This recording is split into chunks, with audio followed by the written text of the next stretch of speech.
They like to build things, that they want to put it together. It's kind of like it's a toy, and they get a great deal of enjoyment of building this toy. Building something, it costs quite a bit of money to own and develop.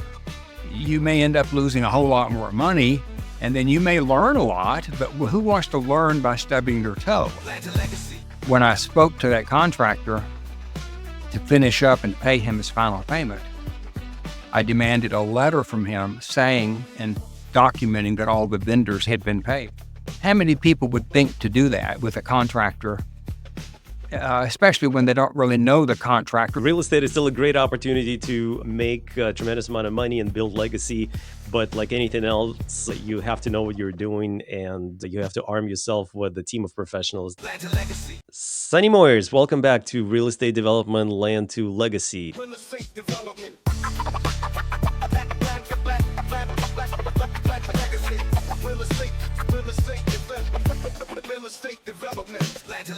It's a pleasure to have you back. It's great to be back with you. I've enjoyed our last session immensely, and I'm pleased to be able to offer some benefit and value to the people listening to the podcast today. Yeah, and I wanted to thank you for the book that you sent to me. Very educational, very useful. Here, for those who are on video, I'll show it right here. I do have it. It was an interesting read. It's very educational. So, for those who don't like textbooks, it might be harder, but Sonny has a lot of cool stories from his past, how he got into the industry, and a lot of the stories of his successes throughout the years. So highly recommend it. Let's talk a little bit more about your world and my world and how they intersect for real estate developers that are getting into the industry. Recently, I described the origin of a real estate developer, and I was trying to figure out how do people become developers, and I realized that there are basically two paths. One is like an institutional path where there's a big company with their structures and management, and they typically hire people in junior positions, grow them up, and they've got their branches, they've got their business well developed, they know exactly what they're doing. But then the other group that does real estate development typically it's the type of people that have the land that they somehow acquired over the years. Either they inherited it, or they bought an office for their practice, or they had a house, or they bought a small investment property that appreciated, and then one day they decided that they need to build something there. And that was their first real estate development deal. And then for some of them, it's the last deal, but for others, they turn it into a full-time business. And then they might grow into that institutional group that I described first. And so that second group is typically what I work with, interact with. And the challenge is that people who are developing their first property or their second property is that a lot of times they don't know where to start, how to acquire it. What do you think, Sonny, should be the first thing that they need to investigate? If they have a land or maybe an old building, could be an infill urban area, could be suburban area, could be rural, they want to build something there. What's the first thing that they got to do? Well, I think you're right about one thing. The people who want to be in development are very different than the typical person you might find in real estate. They like to build things, that they want to put it together. It's kind of like it's a toy, and they get a great deal of enjoyment of building this toy. Okay. And maybe when they're younger, they're very love to put things together or solve problems and put things together. I think that kind of person gravitates toward development, rather many of them would like to build things, but they don't necessarily want to own it. Building it for others might be a good way to put it. And then they love getting paid for it, but the real enjoyment for them is putting the deal together and actually building the product. So I think that you go back to the fundamental question of, let's just give a scenario for me. If you could kind of give me a scenario of a typical person who you work with as far as they have land, they don't have land, what's the scenario we could work with?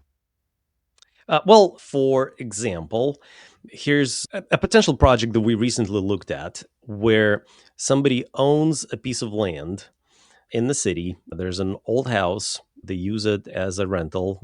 They bought it as an investment property. And recently, City of Seattle adopted this new policy where they would allow people to build an ADU, accessory dwelling unit, on the property, and they would allow one of those ADUs to be attached, so you could, split off your basement into a separate apartment. But then you can also build a detached ADU on the property. And the permitting requirements are fairly simple. It's easy to do. So now what used to be a one property for one house could now be a property for three dwelling units that could be monetized. And so that person called us and said, I am interested. I don't really know how to do that, how to get it permitted. I don't know where to get the financing. I just know that this concept exists and I know that others have done that. Where do I start? I was meeting with an investor one time who wanted to do projects like you're describing. And he didn't want to own the property when it was finished. He wanted to do it and then sell it. He might want to own it for a short period of time. So he leased it up and got the values up, and then he would sell it. But he had no idea how to begin. And he made a comment to me. He said, well, the first deal, it'd be an education for me. I'll learn on the first deal. And I said, well, that's kind of an interesting way to look at it, but your first deal needs to be successful. Building something that costs quite a bit of money to own and develop is not a really good plan, because you may end up losing a whole lot more money, and then you may learn a lot, but who wants to learn by stubbing their toe? I think the better thing is to get guidance, get educational content, go to school before you put the money in. Now, somebody owns a property they inherited or something like that. For example, they inherited a piece of property from an aunt or an uncle. The property's there, and the question is, what do they do with it? The first thing they need to look at is what's the feasibility of what they're going to do. The fact that there's a law or a permit that allows you to do something doesn't mean that's what you need to do, because it may not be in the right wheelhouse for you, but it also may not be the most profitable way to develop the property. So I think a lot of people jump into it with, I own this property, I'm going to do something with it. I want to do something, and they're anxious to do that. And that causes them not to take enough analysis of where they are. So a feasibility study basically says, all right, what is this property? What's the best use of this property? And what are the roadblocks? What am I going to face in the process of building it? What's my time frame? And probably most importantly, how am I going to carry this project, the 6, 9, the 12 months, whatever it is, to fruition? And then how long is it going to take me to sell this? So the typical investor who says, I'm going to buy a home and flip it, they may run every analysis number they can before they build it or remodel it or fix it up, but they very seldom calculate the cost of holding it while they're selling it. And in a fast market where they can sell it in 30 days and close in 45 to 60, not such a big deal. But when they're doing it in a slower market, a more normal market than what most of us have lived in for the past 3, 4, or 5 years, normal meaning typical time to sell could be 4 months. Might be 6, depending on the product. And so they don't really take into consideration the length of time it will take to market the property to maximize the benefit or the value that they're going to sell the property for. So I think one of the first things they have to do is get a real good handle on all the costs, not just the cost to renovate, not just the cost to dress it up and make it look pretty, put lipstick on it. I have polish. The last phase of developing a project is to polish, to make it really shiny and make it look great. And then the other thing they don't do is say, who's my audience that's going to buy this? And what are their objectives and goals? What's their timing? And what would be the best way for me to sell this project? Would it be better for me to rent it out before I'll lease it out before I try to sell it? If someone's buying it as an investor, then they're going to be looking at rate of return. And they're going to be looking at their investment and how much they're going to get a return on it over a period of time. So, you got to decide, I'm going to build this. I'm going to complete it. I'm going to fill it up. rent it out at very good rates, maximize the revenue I'm going to get for it, and then sell it. And it's going to take me this amount of time to sell it. And my total return, counting the cost of holding during that time. And keep in mind that somebody has $200,000, $300,000, or $1 million in cash, and they put it into a project. There's a cost of having that capital in that project. And they don't consider that. Many times they don't consider that. It's very similar to a guy who works in a small company and he makes $200,000 a year and he thinks that he's got a profit of $200,000. No, to replace him in managing that project might cost $120,000 a year. He actually only has an $80,000 profit because he's got to have somebody like him to run it or her to run it. So when you get into this whole thing, I think having an agent, now let's take a typical agent. An agent, most of the time, is interested in having a buyer, a client. They're not really interested in doing all the financial analysis of a project, and they may not know how to do that.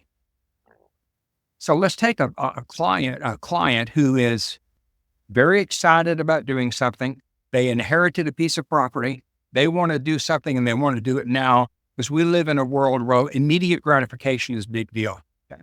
And then you have an agent who doesn't necessarily know what all they need to be looking at from a feasibility perspective, from a financing perspective, from a holding cost perspective, and projecting the time to sell a finished product and how they're going to target the audience they're going to sell it to. And that agent may not have that much knowledge and experience, particularly in commercial. When you're dealing with commercial property, the real estate world is very divided between commercial and residential. And sometimes there's nobody in the middle, okay? An agent who's got residential experience and knowledge has never really looked at the cost of development and ownership while the project's being sold. So if you get a buyer or a client who's not that knowledgeable about the whole process, and you get an agent who's very anxious to get a client, but not necessarily equipped and qualified to do the job, you end up with a real potential disaster. And so, first thing I'd say, first of all, is assemble a team. If you already own the property and you think you know what it's going to be best for, you better ask somebody else who knows and gives you some good knowledge about what they recommend it be used for. And you better do at least a beginning feasibility study. A beginning feasibility study might take 30 days to do it. It could be a lot of different people that do it, but it's probably not necessarily a real estate agent. Meaning they are used to selling things. They're used to transactions. They're not used to doing a financial analysis of a project from beginning development to sale. They're really more interested in transactional real estate rather than development real estate. So those are some of the things I would say. A recipe for disaster is be in a hurry, have to own the property and think you've got it and it's under control and you're only going to spend X dollars, and failing to anticipate the holding time and the sales cost related to the project. And then, of course, probably most importantly, who are you going to sell it to and why would they buy it? Because everything comes back. When you buy a property or you inherit a property, ultimately the question might be, how do I move it? How do I get rid of it? So you have some people who go to a church and say, I want to donate this inherited property to the church. And the church says, I don't want it. Thanks, but we don't want that because there's a lot involved in doing it. Church is not in the development business. They're not into taking a piece of property that needs to be redeveloped. And then, of course, you also get into markets where you have gentrification going on, where you have a lot of transition properties in an area where it's definitely going to be an up-and-coming thing, but the buyers have specific needs and wants. And if the seller or the developer doesn't understand what the audience is going to be to sell it to, and how long it's going to take to sell it, and what the cost to sell it, you get into concern. Through a lot of interesting thing you mentioned, I think it's very important to understand, is that what is very important in the beginning when you're thinking about developing property, when you're thinking about doing a feasibility study, is that you have to start with the team, because every team member brings their own unique perspective to your feasibility study. One of the common mistakes that I see people make is they would call up the architect, and the architect would sell them the feasibility study. But the thing about the architect doing the feasibility study is they have a very specific way they are defining the feasibility. Really? To an architect, a property is feasible is when they can erect the structure there, right? Architect has very high level concept of what it's going to cost to build, what other expenses are necessary, what other team members are necessary, and lastly, what is going to be the exit strategy. The next mistake that I see people make is they know that they need to bring a contract. A lot of times they forget to think about the contractor early enough. But those who don't, they bring in a contractor, and contractor helps them understand the costs and help them estimate the costs, even on a conceptual level. You said something very important. If you don't have a specific exit strategy in mind, then you might be shooting yourself in the foot, and you might not be budgeting enough things for marketing, for sales, for staging, for advertising, whatever else may be required to sell the property or maybe refinance, lease it up. Uh, that could potentially cost you a ton of money, and the time that it's going to take also costs money because now you need to carry that building. And so if it takes you 12 months to build the structure and your bank gives you a 12-month loan, well, you better be prepared that in 12 months you will likely not sell or exit the property. So now That's you have to figure out, how are you going to manage the time from when you finish the project to when you exit the deal? Who's going to pay for that? How much is that going to cost? Boy, that's a great point. And man, that really is tying into some important questions. One, let's call it a 4,000 square foot home in the Dallas Fort Worth area, for example. And let's say the home's going to cost 800,000. Okay. They will anticipate 5% of that cost of that property in waste. 5% of 800,000 is $40,000. When they build that home and they come out and the contractor has done it wrong, or the contractor has done exactly what he was told to do, but it's wrong, and it doesn't work, somebody's got to tear it out and redo it. There's a cost involved with that. There's waste that they don't anticipate. Well, a builder typically anticipates that and builds it into his pricing analysis and model. A new person who's getting into development frequently will not even consider that. And as you know, working with a contractor who is a custom contractor, meaning they build homes on a percent of the project, a cost plus basis. When there's a mistake or something, they don't fix it for free. So they come back and say, no, that's another 12,000. I'm always enjoy watching HGTV, where the person doing the flip or the remodel or whatever you want to call it says, oh, well, we have to have another $12,000, but we found it in the budget. Where people don't anticipate this. And then the other thing is that the cost of doing the project doesn't include your time being focused and sometimes totally distressed, and the impact it can have on your life of having a project that's delayed. So, for example, if you start a project and it gets delayed 3 months because of a permitting or a zoning or an inspection issue, something of that nature, that's 3 months added to your holding time. And that's 3 more months plus the holding time. And then if you get to the sales time, and then the last point I wanted to make when you brought up about financing, a 12-month financing type thing, is the loan callable. Many people aren't used to loans that are callable. They think that you get a 30-year loan or a 10-year loan, and it's amortized over a period of time. They don't realize that if you make certain statements and conditions to the lender, and you don't live up to those things, that many times those loans are callable. And most people really don't even understand what a callable loan is. when they're starting out new. And I'm talking about the novice, the brand new person. Okay. And so learning on the job, which is where we started this discussion, can be very costly and very damaging. So you really need to get a team. We talked about who would you look first for in a team? Well, I think an advisor, but you're going to have an attorney probably. You're going to have the financing source. So you got to have a lender.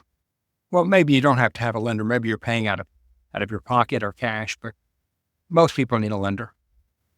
You're going to have an appraiser. You're going to have a realtor, maybe, depending on the project, what you're going to do with it, lease it. If you're going to lease it, you need a different kind of realtor than if you're going to sell it. The property depends upon which property it is as to who you hire. So there's a team. Oh, insurance. Insurance is a big deal right now because of the damages that have happened in certain markets. Getting an insurance, you may not even be able to get insurance on the product. When you take 12 months to redevelop a home, you got to have insurance that will insure that while it's under construction vacant. And many insurance policies have a vacancy clause. So you got all kinds of issues, whether you need insurance, you need real estate, you need attorney, you need appraisers, you need inspectors, you need construction people. Who are you going to hire? Well, major mistake, people choose somebody who is a very good builder in one area of real estate, but is not necessarily qualified to do the project you want to do. So you got to get somebody who's done the work in the project you're working on, not just somebody whom you've heard. And that means taking the time to evaluate them, taking the time to understand what the project is, and don't fail to estimate properly the cost of evaluation of contracts with a contractor.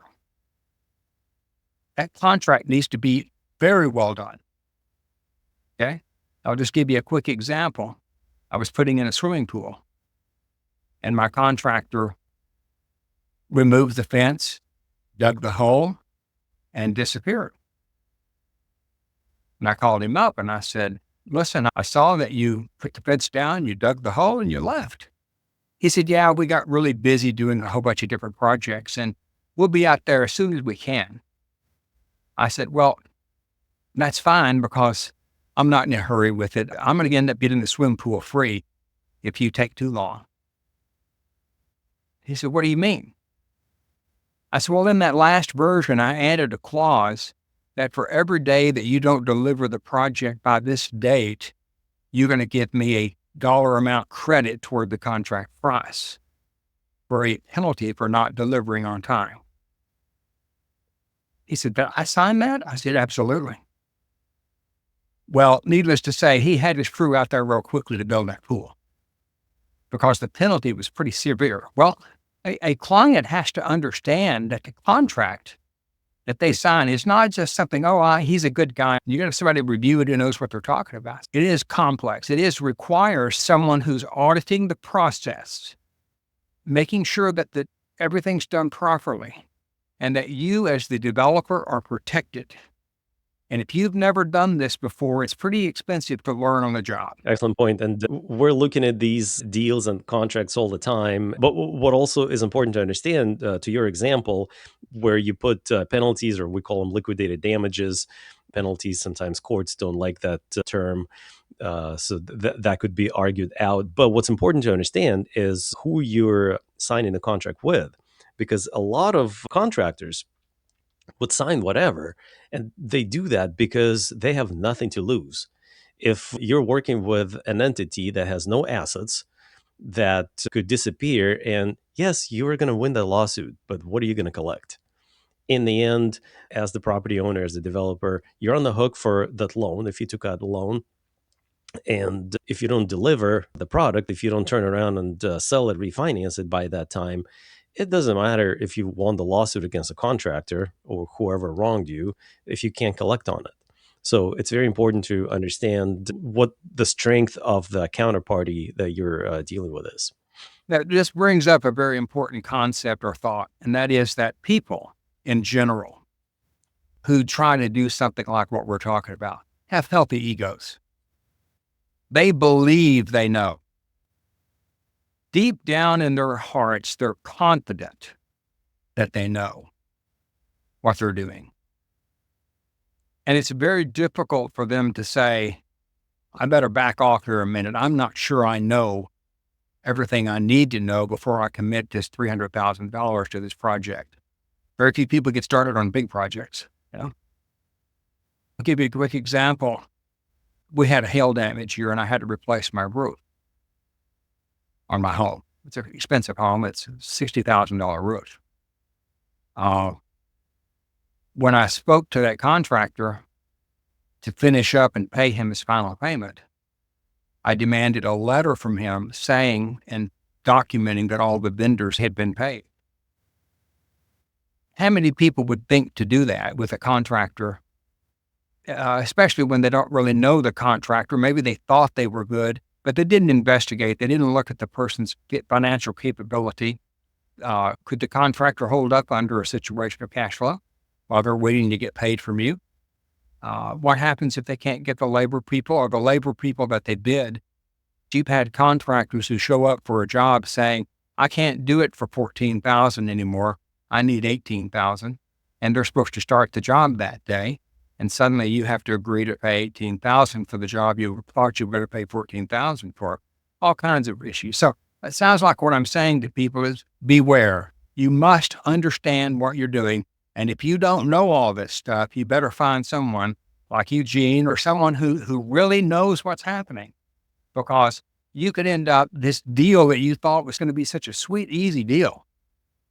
Very few things in development are easy. Right. Well, I think we scared the hell out of our listeners in this episode, Sonny. The point is, or we've armed them to right. keep from making mistakes, right?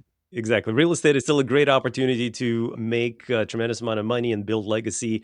But like anything else, you have to know what you're doing, and you have to arm yourself with a team of professionals that can help you in that. And I think that the listener, properly armed and knowing the first step is to contact somebody who will give them good guidance. And it's worth the money to pay for it before you lose it. Excellent. Sonny Moyers, thank you once again for your valuable advice, and thanks for joining us here. Good to visit with you.